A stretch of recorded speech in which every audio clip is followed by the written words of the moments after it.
It's been over 1 year since moving to Saudi Arabia, and it's been adventurous, especially being Nigerian, coming from the part of Nigeria where a whole lot has been said about here.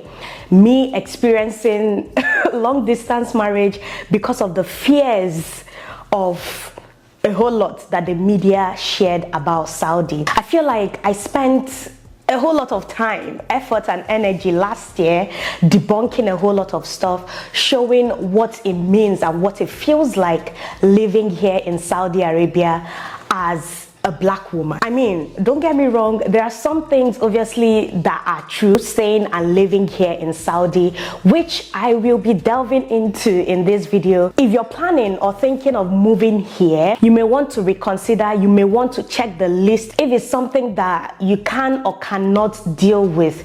It will give you a better perspective on, do I really want to move to the Middle East? Do I want to move to Saudi? Do I want to get a job here, live here? Will I adapt, or is it not just going to be for me? I just can't. Please stick to the end of this video to find out all of that. Having said all of that, if you're seeing me for the very first time, my name is Dyna Ekwueme, and my hands are here. It hasn't been chopped off. Everything is intact. They haven't chopped off my hands. Most of the things you think are so bad about here. Let's just delve into the video. The number one thing you should consider, or the number one reason why you may or may not want to move here, is the fact that if you like, at least at the time I'm recording this video, if you like stay here for 10 years, if you like stay here for 20 years, they don't give you PR, they don't give you citizenship, they don't give you passport, citizenship, nothing like that. So even if you want to work in Aramco or you want to be a consultant, or you want to work in the top leading whatsoever, you're going to stay here for years and years. Whether you're Muslim, Christian, Indian, you're not gonna get anything out of it when it comes to, you know, the highest you would get is your ikama, which is like your right to work, to live here in Saudi, which according to your work contract or whatsoever, you renew from time to time. Aside from that, there is no prospect, no citizenship prospect as of the time I'm recording. Before I even move on to the second reason why you should not move to Saudi Arabia in 2024, I would like to say that the new Prince of Saudi, Prince Mohammed bin Salman, has been doing a whole lot of transformation, innovation in just, I mean, the narrative is changing, is definitely changing. The future of Saudi Arabia is definitely looking very bright. A whole lot of innovations in the tech sector, the sports sector. Every sector is being bombarded with innovations and futuristic. I seriously don't know the word to use, but most of you know that Saudi is making waves now and will probably be on the same level with Dubai or more by the year 2030. Vision 2030, if you've heard of it. But yeah, so most of the things I'll be sharing in this video may change in the next 2 months, 3 months, 6 months. That's how quick the current prince is transforming Saudi. So it shouldn't scare you. You should keep up to date with most of the changes, because even in the past 1 year that I've been here, a whole lot has had to happen, and most of you have witnessed on my channel. Most of you who have lived in Saudi and moved to another country are surprised by what you see on my channel. So yeah, this is subject to change. So please do keep up with the media, the Saudi media, and the changes in different things I'm going to be sharing in this video.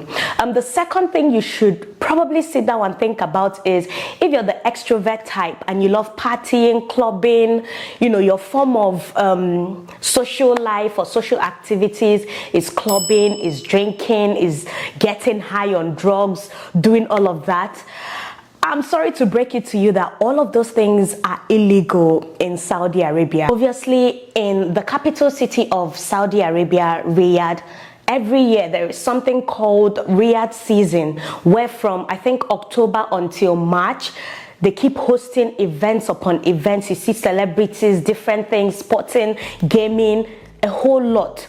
they invite artists, invite the big names. A lot of things happen during that period, and yeah, there are clubs opening up, there are things that you wouldn't see in the villages, the remote areas. You would definitely see them in Riyadh season. So some of the things I'm sharing, maybe it's already been introduced in Riyadh, but for right now, where I am and in majority of the Saudi cities, alcohol is prohibited. Obviously, when you have the prospect of tourism, all of that, people from different religions coming here to witness the futuristic innovations that Saudi, is heading towards, people would definitely want to be open to such lifestyle changes. But yeah, no clubbing, no alcohol, no drugs. Illegal, illegal, illegal. The third thing you may want to consider before moving to Saudi Arabia is profanity. This one is actually for them girlies. No profanity with your dressing. You have to be modest. You can't show boobies, you can't be wearing mini skirts, bomb shorts and be parading. You just have to dress modestly. No matter how you want to style your outfit, because the black abaya and the hijab is no longer compulsory for foreigners. So however you choose to dress is fine, but please do dress modestly. Try to cover your chest area, your bottom area, your legs, at least to your knee. Whatever you're wearing, whether it's a skirt or a trouser, it should be at least to the knee, or even better, 3/4 or trouser. However you can. Do not wear overexposing outfits. Do not excessively expose your skin, your body parts.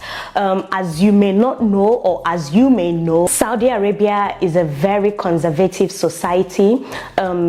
There's still that form of modesty, so you have to just respect the culture where you are. If you go to Rome, behave like the Romans, basically. So yeah, if that is not your thing, if I need to show my boobs, I need to wear bomb shorts, I need to be naked 247, which there are countries for that, Saudi may not be for you. If you're living obviously within compounds or quarters of, I don't know, your workplace, obviously you can dress as you like, but outside of that vicinity, you have to dress appropriately. The fourth thing I will be sharing today is the weather. And I know many people may be like, it can't be that bad. There is winter, there is summer. Obviously the two seasons here in Saudi. But when I talk about the weather, it's not the winter. The winter is bearable. Here up north, it drops to 4 degrees, 3 degrees, sometimes 1 degree if it gets really, really cold.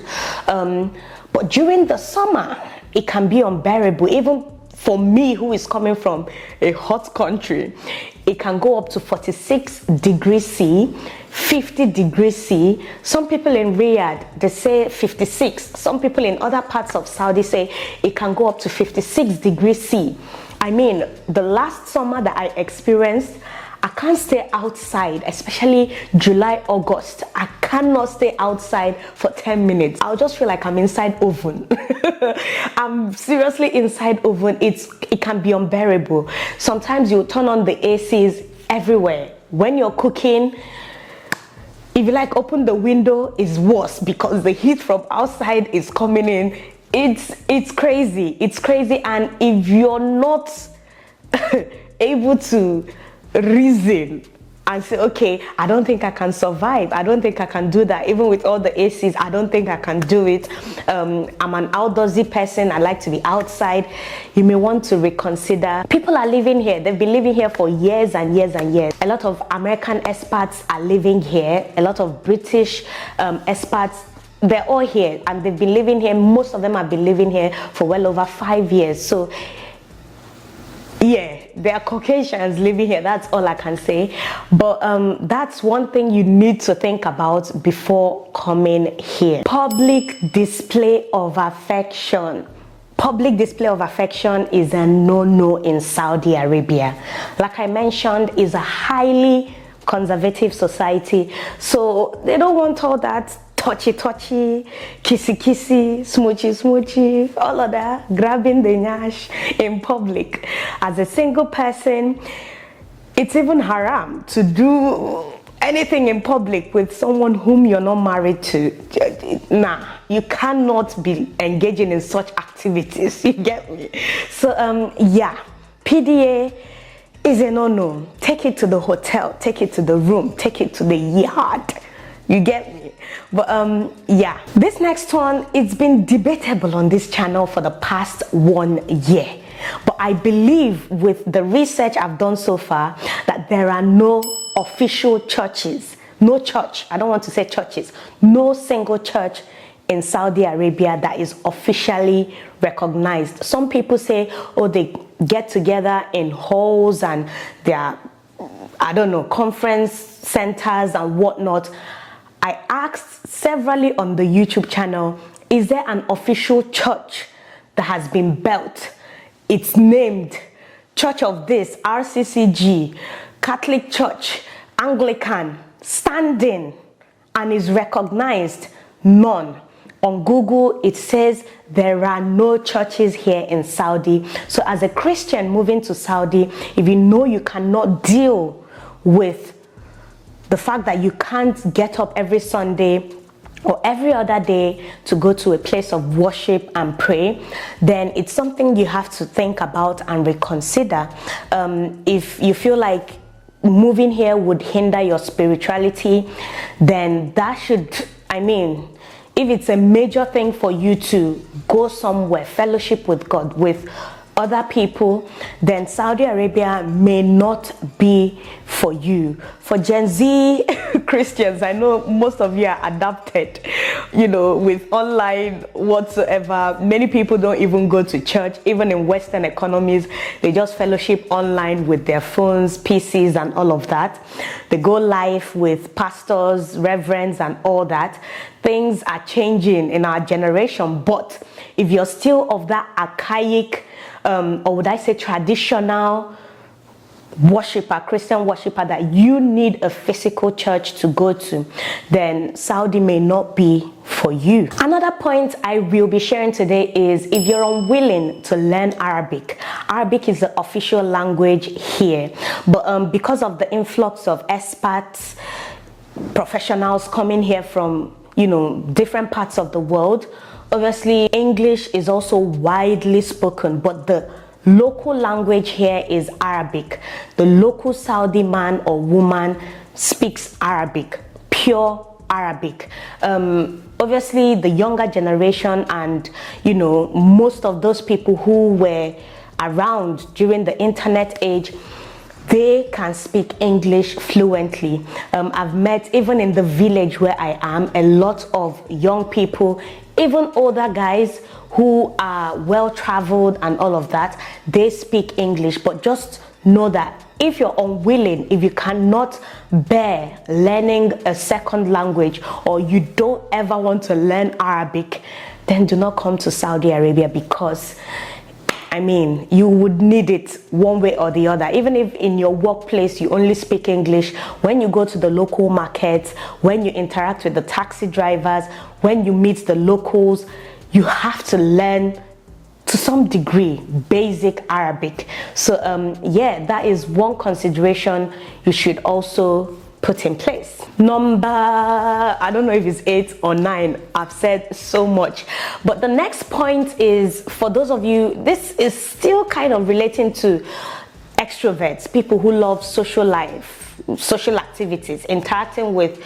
people of different, I don't know, gender whatsoever. You would find that in most Saudi villages or in cities that aren't as big as Riyadh, Jeddah, Dammam, Koba, the big names, you would find that there tend to be a whole lot of segregation of men and women. So they separate you whenever you go. If you want to attend the wedding, which I shared my wedding experience here last year, and it was a shock.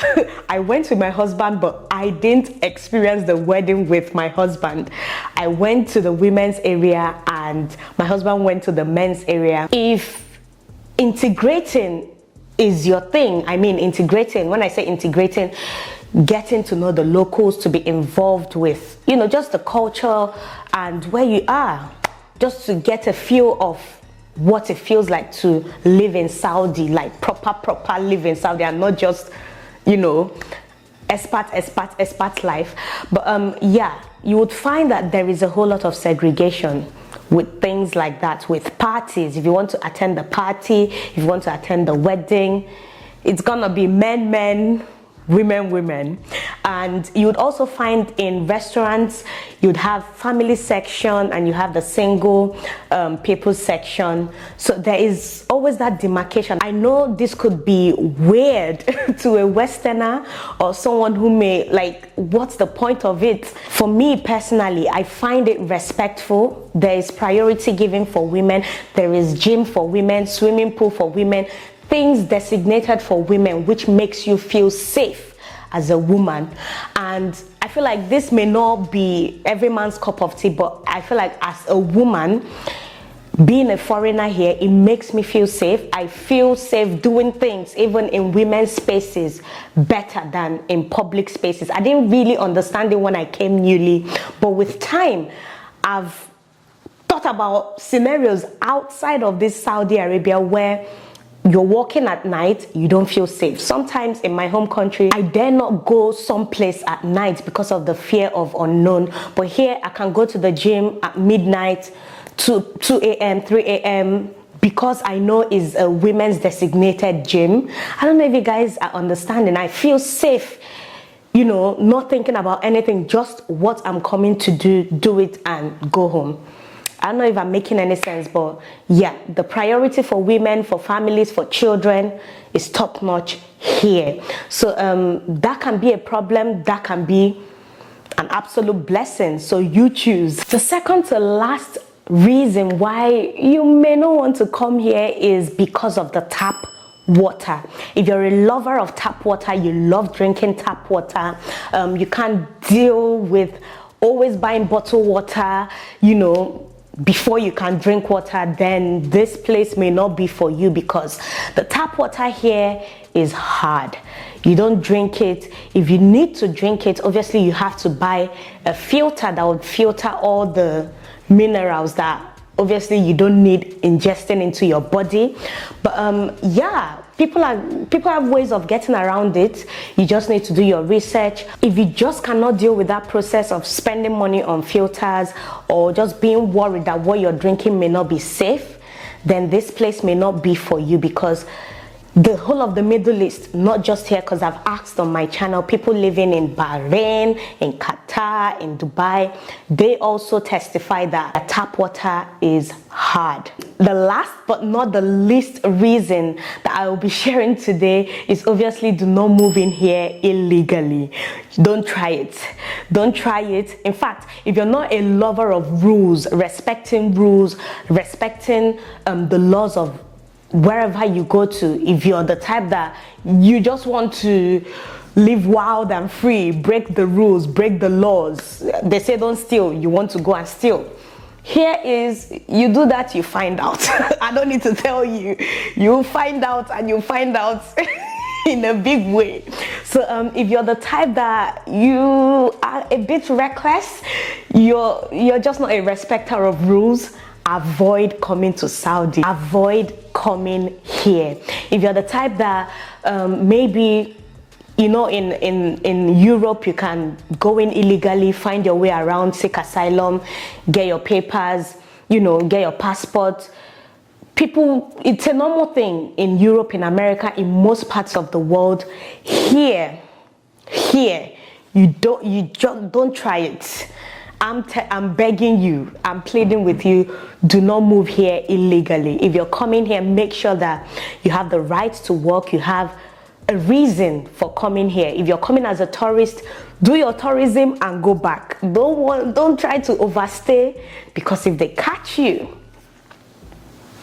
Anyway, if you feel like there are some things that I've left out of all these things, I would love to know in the comment section below. If you currently live in Saudi Arabia, what are the things that you'd advise a foreigner just not to think about, or to think about before moving here? I would really love to know. And if you're thinking of moving to Saudi Arabia, let me know. Would you love me to share the reasons why you should definitely move here as an expat?